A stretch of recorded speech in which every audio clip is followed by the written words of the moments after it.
ಎಲ್ಲ ಕಾಗದ ನೀನೆ ನನ್ನಯ ಅಂಚೆ ಪೆಟ್ಟಿಗೆ ಏನೇ ಕಂಡರೂ ನೀನೆ ಜ್ಞಾಪಕ ನೀನೆ ಔಷಧಿ ನನ್ನ ಹೊಚ್ಚಿಗೆ ತೆರೆದು ನೀನು ಮುದ್ದಾದ ಅಧ್ಯಾಯ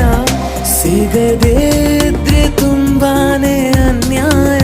ನನ್ನಯ ನಡೆ ನುಡಿ ನಿನ್ನನೆ ಬಯಸುತ್ತಾ ಬದಲಾಗುವುದು ಇನ್ನೂ ಖಚಿತ